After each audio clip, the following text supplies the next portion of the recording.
트럼프 전 대통령이 오늘이 이제 본인의 그 소셜 미디어에 쓴 것을 보니까 어제 제가 루퍼트 머덕을 말씀을 드렸는데 팍스 뉴스 한 뉴스의 채널의 회장이 사임한다는 거, 그 사람 너무 유명한 사람이지만 그 뉴스가 왜 중요한가?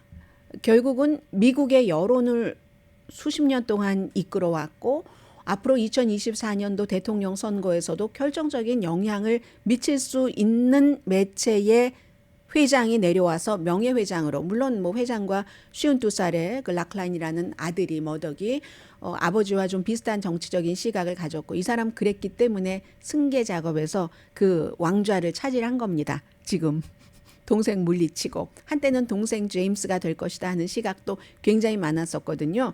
그런 건데 그래서 제가 이 팍스를 전해드리는데 트럼프 전 대통령이 이 루퍼트 머덕과 이 트럼프 전 대통령은 굉장히 사이가 좋았다 나빴다 하잖아요. 지금은 나쁜 편입니다. 오늘 소셜미디어에 사람들은 내가 루퍼트 머덕을 쫓아냈다고 생각하는데 그건 아니고 하면서 이참에 미치 매코넬까지 말하자면 제거하자고 얘기를 했거든요. 미치 매코넬도 공화당이지만 상원에서 원내대표로 있으면서 트럼프 전 대통령에게 좀 해를 줬기 때문에 그래서 이제 그렇다 이렇게 표현을 했습니다. 급진 좌파 미치광이들과 그들이 원하는 것을 주는 민주당이래요. 미치 매코넬 공화당을. 민주당 미치 매코넬도 제거하는 것은 어떨까? 트럼프 전 대통령과 그의 동맹들은 최근에 계속 이 미치 매코넬을 공화당 기득권의 이건 완전히 기둥이다. 그리고 루퍼트 머덕도 본인에게 최근에 잘해주지 않았다 해서 부정선거 없었다 하는 게 이제 선거 그 재판 과정에서는 루퍼트 머덕도 그렇게 생각했고 션 해니티 또 누구예요? 터커 칼슨, 로라 잉그램 다 그렇게 생각하면서도 텔레비전에서는 계속 부정선거입니다라고 했다고 본인들이 자백을 했잖아요. 법원의 그 진술을. 왜요? 이유가 뭐 언론의 자유, 표현의 자유를 얘기를 하더만 어제 루퍼트 머덕이 본인이 얘기를 했잖아요. 돈 때문에 그랬다고. 시청자들이 트럼프 전 대통령에게서 멀어지면은 팍스를 외면할 것이므로 그럼 팍스는 수입이 없어지니까 그래서 알면서도 그렇게 보도했다고 얘기를 했잖아요. 그래서 도미니언 보링 시스템에 8억 달러를 이제 주면서 협상을 한 거잖아요.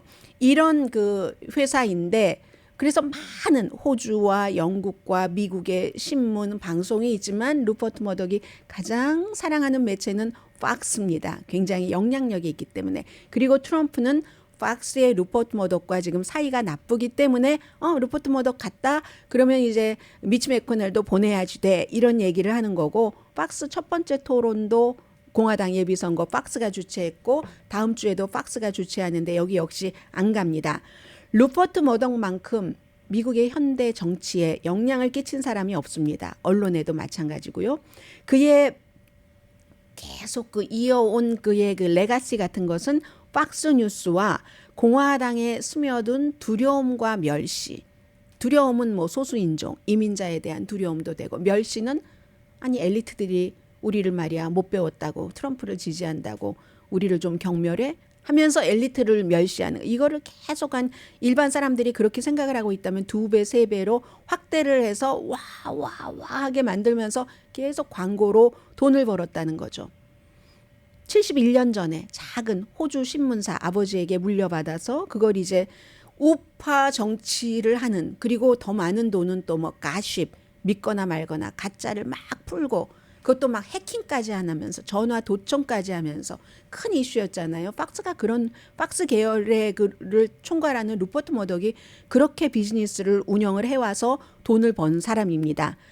그런데 팍스는 1996년도에 제가 팍스를 많이 보는 친구분들과 아닌 분들 사이에서의 논쟁을 지금부터 조금 말씀을 드리겠는데 1996년도에 팍스는 이제 미국의 매체가 신문이고 방송이고 좌파가 많아요. 뭐 다 아시는 것처럼 진보가 많습니다. 왜냐하면 언론인들은 기자들은 대체적으로 부자를 보호하자 이것보다는 가난하고 힘없는 사람을 보호하자 쪽입니다. 그게 또 건전한 거고요. 왜냐하면 부자들은 알아서 다 해요.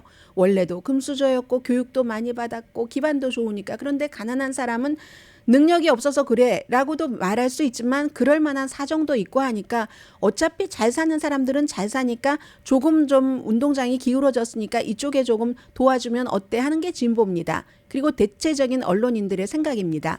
그런데 언론사들이 너무 그게 많으니까 우린 반대로 가야지 되겠어 하고 팍스가 딱 차고 나와서 엄청 인기를 끌었습니다. 처음에는 어려웠죠. CNN과 기존에 막 전쟁 나가서 막 크리스틴 아만포 같은 사람이 이라크 전쟁에 여잔데도 위험을 무릅쓰고 가고 그걸 생방송으로 보니까 사람들이 와 했죠. 그러다가 어머 왜 다 저래 CNN처럼 다 좌파야? 이러면서 팍스가 등장을 해서 굉장히 팍스의 그 공화당의 그 우파 정치를 심어주면서 서로 이득을 본 겁니다. 정치계는 정치계대로 팍스는 팍스대로. 그리고 루퍼트 머독은 모든 것을 다 관리할 수는 없지만 프로그램을 진행하는 호스트, 관리하는 관리자는 본인이 다 뽑습니다. 그래서 이제 보수들은 지금까지 뭐 CNN 이런 것만 있는데 팍스가 신이에요. 그 다음부터는 그래서 보수가 신뢰하는 뉴스원이 됐는데 공화당 생태계에도 아주 영향을 많이 미쳤고요. 목표는 언제나 공화당 기반 이퀄 팍스 이거 완전히 동일체가 돼서 그러한 그 시청자가 관심을 가져하는 그런 아이템을 찾아서 2배, 3배로 키우다 보니까 자꾸만 여기 음모론이 들어가는 겁니다. 사실이 아닌 게 들어가고 우리가 말하면 사실이야. 이런 식으로 돼간 겁니다.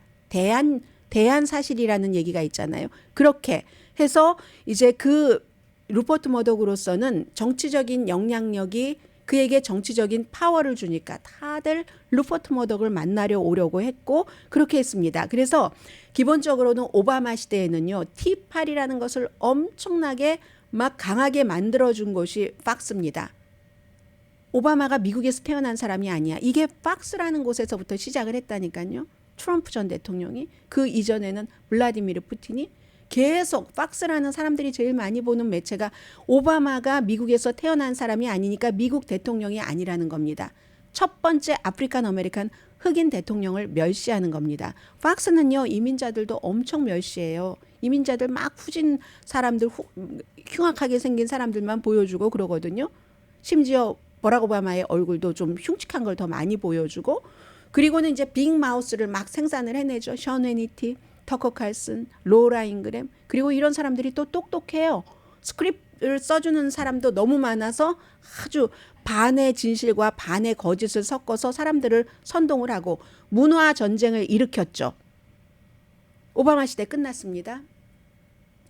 문화 전쟁이 시작이 돼서 트럼프 시대는 완전히 최고조까지 올라갑니다. 트럼프와 팍스가 같이 날개를 단 거죠. 루퍼트 머독이 트럼프를 잘 아니까 아휴 참 돈이나 벌었다고 저런 인간이 하면서 엄청 경멸하고 처음에는 저 사람이 후보 말도 안 돼 하다가 힘이 있으니까 팍스의 목표는 정의가 아닙니다.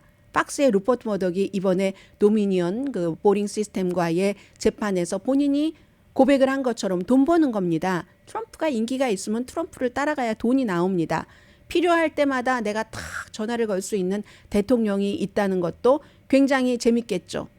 그런 것들. 그래서 이제 대통령의 뒤에서 대통령의 뒤를 봐주고 미국 뉴스 네트워크를 완전히 압도하고 CNN을 발밑에 내려놓은 게 트럼프 시대입니다. 그런데 이게 영원하지가 않아요. 모든 것은. 팍스도 발목을 잡힙니다. 자신들의 비즈니스 모델에. 왜요? 모방하는 모델들이 많이 나오는 겁니다. 뉴스맥스, 원 아메리카 네트워크, 무슨 에폭 타임스, 브레이트바트 이런 데가 나와서 슬금슬금 팍스 것을 가져가니까 팍스는 더 과장할 수밖에 없게 되죠. 그러면서 이제 스스로 결국은 도미니언 보링 시스템 여기까지 오게 되는 겁니다. 루퍼트 머독이 부정선거 아니라고 본인들 다 션 해니티도 로라 잉그램도 터커 칼슨도 본인들 서로 텍스트는 그렇게 하면서도 방송에선 열심히 부정선거라고 얘기를 하잖아요.